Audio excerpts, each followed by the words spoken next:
এবার সকলের চোখের সামনে মাটিতে লুটিয়ে পড়ল কুসুম। এবার কি হতে চলেছে কুসুমের সঙ্গে সেটা জানতে হলে এবং দেখতে হলে আমাদের পেজে নতুন হয়ে থাকলে পেজটি ফলো দিয়ে আমাদের সাথেই থাকুন। ভিডিওটি ভালো লাগলে অবশ্যই একটা লাইক দিয়ে ভিডিওটি শেয়ার করে দিন। নতুন পর্বের আপডেটে আমরা দেখতে পাবো যে কুসুমকে সাপে কামড়ে দেয়, কিন্তু কুসুম সেটা সকলের কাছ থেকে লুকিয়ে যায়।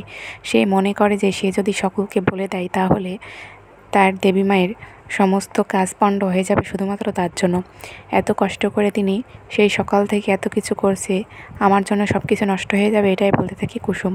কুসুম বলে যে আমার যতই কষ্ট হোক আমি কাউকে বুঝতে দেবো না যে আমার কী হয়েছে। কুসুমের কাছে আয়ুষ্মান চলে আসে। আয়ুষ্মান এসে বলে যে কুসুম তুমি ঠিক আছো? তখন কুসুম বলে যে হ্যাঁ ছোটো সাহেব আমি ঠিক আছি। এই বলে কুসুম ওখান থেকে আয়ুষ্মান চলে আসে এবং কুসুমও চলে যায়।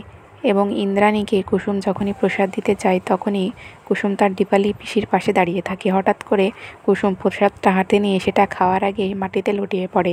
তখন আয়ুষ্মান কুসুম বলে চিৎকার করে ওঠে। তখন ইন্দ্রাণী বলে যে কুসুম তোমার কী হলো, কী হলো কুসুমের? দীপালি পিসি বলে যে জানি না, কুসুমকে তখন থেকে কীরকম একটা লাগছিল, কিন্তু ও আমাকে কিছুই বলেনি, ওর কী হয়েছে বুঝতে পারছি না। ইন্দ্রাণী বলে যে কলসের ভিতর থেকে তো সাপটা ওই ফেলে দিয়েছিল, তাহলে কি ওকে সাপে কামড়ে দিছে?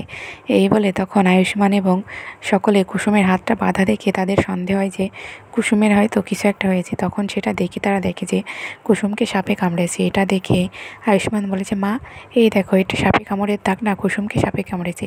তখন ইন্দ্রাণী বলে যে আমাকে বাঁচাতে গিয়ে কুসুম নিজের এত বড় বিপদ ডেকে নিয়ে আসলো, আমরা ওকে নিয়ে ব্যস্ত হয়ে পড়বো বলে ও এতক্ষণ ধরে এত বড় একটা কথা লুকিয়ে আছে। এখন কি হবে? আয়ুষ বলে যে এক্ষুনি ওকে ডাক্তারের কাছে নিয়ে যেতে হবে, না হলে বড় বিপদ হয়ে যাবে। তো বন্ধুরা এবার কি তাহলে সুস্থ হয়ে উঠবে কুসুম? দেখতে হলে এবং জানতে হলে ফেসবুক পেজটি ফলো দিয়ে আমাদের সাথে থাকুন। ভিডিওটি ভালো লাগলে অবশ্যই একটা লাইক দিয়ে যাবেন। ভিডিওটি দেখার জন্য আপনাদের সকলকে ধন্যবাদ।